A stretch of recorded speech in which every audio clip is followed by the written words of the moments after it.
Hi guys, मैं हूं मिशिका और आज की ये कहानी आपको मैं सुनाने वाली हूं। आज की ये कहानी सिर्फ कहानी नहीं है, ये एक सच्ची घटना है। सोचिए, आप किसी दोस्त के घर रुकने गए हों और वहां जाकर पता चले कि पूरा इलाका ही आत्माओं का बसेरा है। आज की कहानी है हैदराबाद के रविंद्र नगर की, जहां साल 2012 में ऐसी घटनाएं घटी थीं जिन्होंने पूरे इलाके को डर के साए में जीने पर मजबूर कर दिया था। ये मामला इतना बड़ा था कि द हिंदू जैसे बड़े अखबारों में भी इसकी खबरें छपी थी।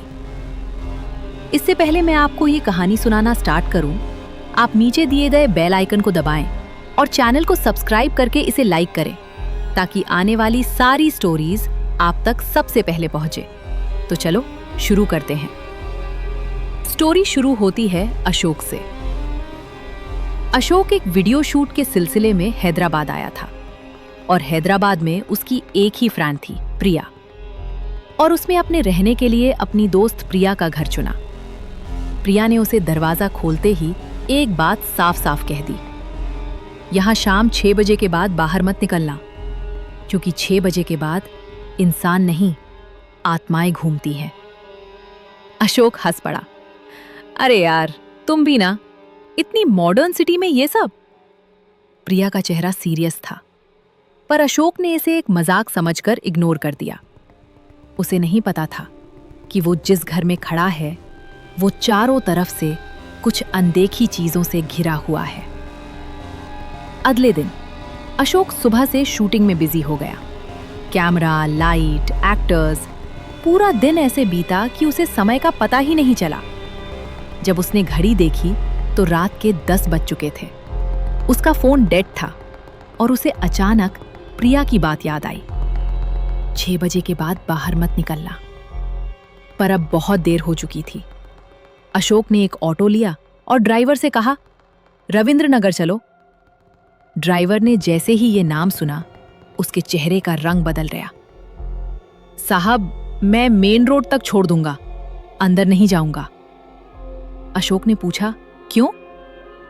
ड्राइवर ने सिर्फ इतना कहा, वहां रात में कुछ ठीक नहीं है। अशोक ने कुछ नहीं कहा, बस चुपचाप बैठा रहा और मेन रोड आते ही ऑटो वाले ने उसे वहीं उतार दिया। अशोक मेन रोड पर उतर गया। आगे की गली पूरी तरह अंधेरी थी, ना कोई आदमी, ना कोई आवाज, और कहीं कहीं कुत्तों के भौंकने की आवाज। जैसे ही वो गली में आगे बढ़ा, उसे महसूस हुआ कोई उसके पीछे चल रहा है, धीरे धीरे, फिर तेज, फिर जैसे कोई दौड़ रहा हो। उसका दिल जोर जोर से धड़कने लगा। उसने बार बार पीछे मुड़कर देखा, पर कुछ नहीं दिखा। लेकिन लास्ट टाइम उसने हिम्मत करके पीछे मुड़कर देखा, और जो उसने देखा वो इंसान नहीं था, एक काला साया जिसका शेप इंसान जैसा था, पर उसकी चाल, उसकी हरकतें बिल्कुल अननेचुरल थी।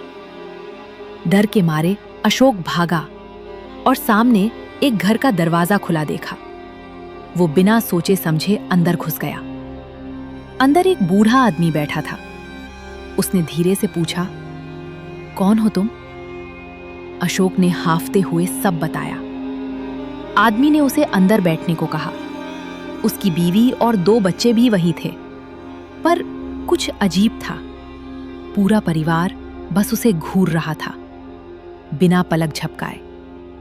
अशोक को लगा कि उसे ये सब प्रिया को बताना चाहिए। अशोक ने अपना फोन निकाला और प्रिया को कॉल करने की कोशिश की। तभी उस बूढ़े आदमी ने उसका हाथ पकड़ लिया और उसने कहा, जिस जहन्नुम से बचकर तुम यहां आए हो, अपनी दोस्त को वहां मत बुलाओ। उसकी आवाज में एक अजीब ठंडापन था। अशोक उस घर के कोने में बैठा रहा। घड़ी की सुइयां जैसे रुक गई थीं। हर सेकंड भारी लग रहा था। कभी उसे लगता कोई उसके पीछे खड़ा है, कभी लगता कोई उसके कान में फुसफुसा रहा है, तुम बच नहीं पाओगे। पर जब वो मुड़कर देखता, कोई नहीं होता। रात के करीब 3 बजे अशोक ने देखा वो आदमी, उसकी बीवी और बच्चे धीरे धीरे उसकी तरफ बढ़ रहे हैं। उनकी आंखें बिल्कुल काली हो चुकी थीं और उनके चेहरे पर एक अजीब सी मुस्कान थी, जैसे उन्हें उसका इंतजार था। जैसे ही सुबह हुई, सब कुछ नॉर्मल हो गया। वो परिवार गायब था। अशोक भागते हुए प्रिया के घर पहुंचा। प्रिया ने दरवाजा खोला और अशोक को देखते ही उसे पूछा कि कहाँ था वो रात भर पर शांत हो गई। जब अशोक की शक्ल पर डर देखा तो फिर अशोक ने प्रिया को सब बताया। तो प्रिया के चेहरे का रंग उड़ गया। प्रिया ने कहा, तू उस घर में था? अशोक ने हामी भरते हुए कहा, हाँ। प्रिया ने डरते हुए कहा, वहां कोई नहीं रहता, वो घर 1 साल से खाली है। अशोक ने पूछा, क्यों? तो प्रिया ने बताया, क्योंकि उस घर में एक पूरे परिवार ने सुसाइड कर लिया था। अशोक के दिमाग में फ्लैशबैक आने लगे। वो चेहरा, वो साया।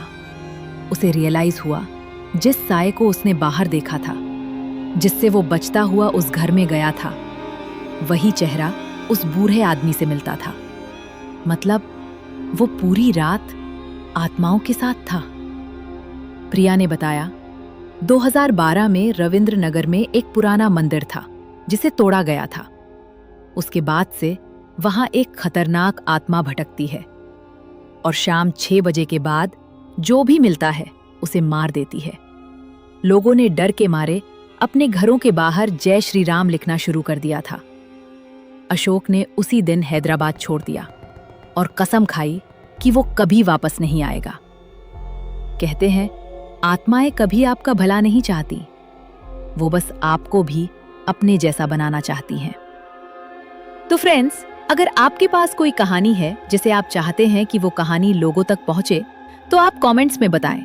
क्या पता अगली कहानी आपकी ही आप बीती हो।